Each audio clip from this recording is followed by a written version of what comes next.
সুপ্রিয় দর্শক এবং বিশ্ববাসীকে বলছি, শুভেন্দুর যে অসৎ লোকগুলো আছে, যেগুলো কষায় কিছু হিন্দু ধর্মের লোক আছে, তাদের ভাষা, তাদের অ্যাপ্রোচ, তাদের স্বভাব, তাদের কথাগুলো আপনারা দেখেন যে মুসলমানদের সাথে পায়ে পাড়া দিয়ে ঝগড়া করা অবস্থা।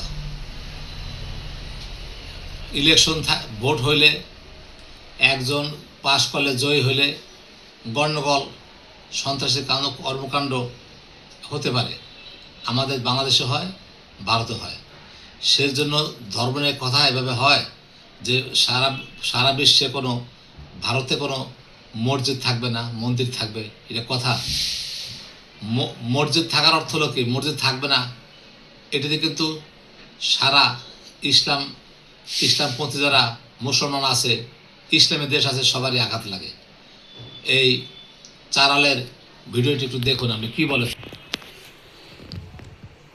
কোনো মসজিদ থাকবে না, পশ্চিমবঙ্গে নির্বাচনী ফল ঘোষণা হওয়ার পর এখন পর্যন্ত মসজিদ সহ 34 মুসলিম সম্পত্তিতে হামলার ঘটনা ঘটেছে।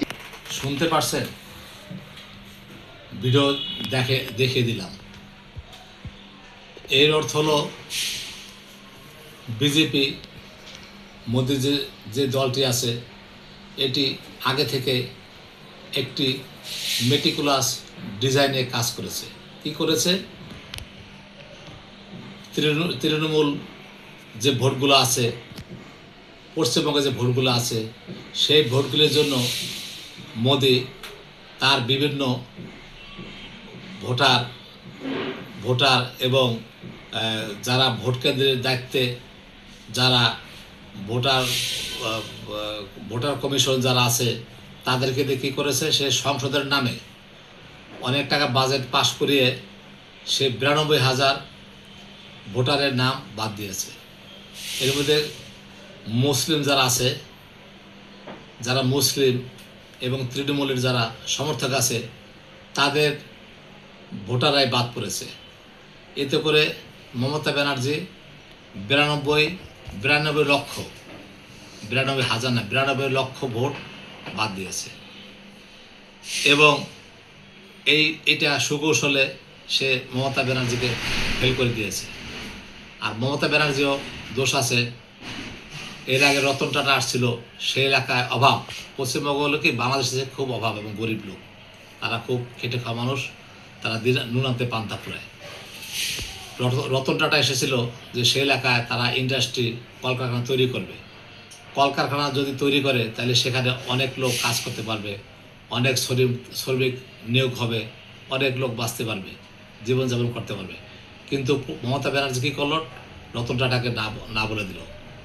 এবং আরও একটি ঘটনা ঘটেছে, সেটা হলো ভারতের এক মেডিকেল কলেজে একজন গাইনি ডাক্তার সে ধর্ষিত হয় এবং তার লাশে বিভিন্ন তালবানা করা হয় এবং এটা সঠিক বিচার নাই। অতএব সে নারীদের নিশ্চয়তা কোনো সেফটি দিতে পারে না। এটি হলো মমতা ব্যানার্জির দোষ। এবং ভারতে তেমন কোনো সে নির্বাচনী ওয়াদা দিয়া সেগুলো সে পালন করতে পারেনি। এই সুযোগটা কে নিয়েছে? মোদিজির দল বিজেপির যে শুভেন্দু আছে, শুভেন্দু নিয়েছে। শুভেন্দু জানেন সে তো চালাক চতুর লোক এবং সে একজন কষায় ভিত্তিক হিন্দু। সেই সব ধ্বংসের মূল পশ্চিমবঙ্গের জনগণ, আমরা খুব ভালো বন্ধুত্ব আছে আমাদের মধ্যে, আমরা খুব ভালোভাবে সবাই মিলেমিশে থাকি। এপার লোক ওপার যায়, এপার থেকে আসে, এরকম একটা আত্মীয়তার সম্পর্ক ছিল। এই শুভেন্দু এই সব নষ্টের মূল। যাই হোক, এই শুভেন্দু এখন যেভাবে মুসলমানদের হত্যা করছে, বাড়িঘর লুট করছে, তাদের ব্যবসা প্রতিষ্ঠান জ্বালিয়ে দিয়েছে, মসজিদ ভাঙতেছে, এবং দেখতে পাচ্ছেন ভিডিওতে যে কি নরবিশ্বাসের মতো অগ্নি জ্বালিয়ে, আগুন জ্বালিয়ে সব ধ্বংস করছে, চেয়ার টেবিল ভেঙে তছনছ করছে। তা আমাদের সবার আহ্বান তারেক রহমান প্রতি যে সব মুসলিম দেশ থেকে শুরু করে কূটনৈতিকভাবে সব দেশে একটা আলোচনা করা উচিত যে মুসলিমদের শুধু শুধু অন্যায়ভাবে তাদের মসজিদ, মাদ্রাসা এবং তাদের প্রতিষ্ঠান এবং লোকজন ঘর পুরায় আগুন লাগে লোকগুলো হত্যা করছে। এই বিষয়ে আমাদের প্রধানমন্ত্রী জনাব তারেক রহমানের কাছে বাংলাদেশ পক্ষ থেকে কূটনৈতিকভাবে আলোচনা করার জন্য, যাতে পরিবেশ শান্ত থাকে। গণ্ডগোল লাগতে পারে কিন্তু ধর্ম নিয়ে কথা হতে পারে না। অন্যদিকে দেখেন তামিলনাড়ুর সেই অ্যাকশন হিরো নায়ক বিজয়, অ্যাকশন নায়ক বিজয়, সে কী করেছে? সে মুসলিমদের ভোটে নির্বাচিত হয়েছে। বিজয় মুসলমানদের মসজিদে গিয়ে ইফতার করেছেন এবং যারা রোজাদার আছেন তাদের সাথে সে হাত মিলিয়েছেন, মুসলমানদের বিভিন্ন অনুষ্ঠানে গিয়েছে। এই বিজয় 15 বছর বয়স যখন তার, তখন সে স্ট্রাগল লাইফ এবং পার্সোভারেন্সির মধ্যে দিয়ে সে মানুষ ওঠে এবং 15 বছর বয়সে সে তামিলনাড়ুর ছবিতে সে অ্যাকশন ছবি করে এবং শিশু বয়সে তার একটা অ্যাম্বিশন ছিল যে সে একদিন তামিলনাড়ুর মুখ্যমন্ত্রী হবে। তার বাবা ছিলেন একজন প্রডিউসার, মা ছিলেন একজন শিল্পী। অতএব তার সেই আশা পূরণ হয়েছে। সে বেশিরভাগই মুসলিম ভোটে জয়ী হয়েছে এবং সে কি বলছে যে ধর্ম নিরপেক্ষতা থাকবে। যেমন মোদির কথা, শুভেন্দুর কথা, ধর্ম নিরপেক্ষতা থাকবে না।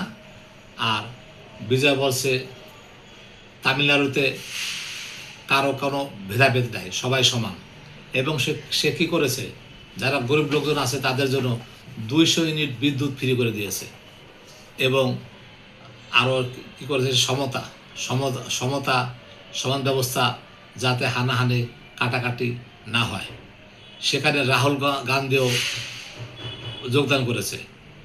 জওহরলাল নেহরু স্টেডিয়ামে বিজয়কে সম্বর্ধনা দেওয়া হয়।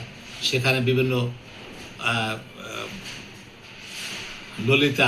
মিস ললিতা নায়িকা ছিলেন, মিস ললিতা, তারপরে আরও অন্যান্য যারা নায়িকা আছে তামিলনাড়ুর, সবাই সেখানে উপস্থিত হয়েছে এবং তাকে সুসম্বর্ধনা দিয়েছে। তাই দেখতে পাচ্ছি আমরা যে কোথায় তৃণমূল যে পশ্চিমবঙ্গ, তাদের যে অবস্থা, তাদের হানাহানি কাটাকাটি, কিন্তু তামিলনাড়ুতে সেই সব কিছুই নেই। সেই হিসাবে অ্যাকশন হিরো বিজয়, তালিপাত বিজয়, সে যা করেছে দেশের জন্য যাতে মঙ্গল বয়ে আনে, সেই কাজটি করছে। বিজয়কে দেখে তো শিক্ষা নেওয়া উচিত শুভেন্দু, যে শুভেন্দুর চেয়ে সে রাজনীতিতে অনেক ছোট, এই শিশু সুলভ, কিন্তু বিজয়ের যে অবস্থা, তামিলনাড়ুর অ্যাকশন যে নায়ক, সে ঠিকই অ্যাকশন নায়কের মধ্যে করেছেন। এ দেখে তো শুভেন্দুর শিক্ষা উচিত যে আমরা মারামারি, কাটাকাটি, হানাহানি না করে, যাতে আমি জয়ী হয়েছি, জয়ের মালা পরেছি, দেশ শান্ত থাকুক। যদি মুসলমান কোনো অন্যায় করে থাকে তাদেরকে আইনাতে আনা হোক। এইভাবে তাদের ঘরবাড়ি পুড়িয়ে হত্যা করে, মসজিদ ধ্বংস করে, মাদ্রাসা ধ্বংস করে, এটি কী ধরনের আস্পর্ধা?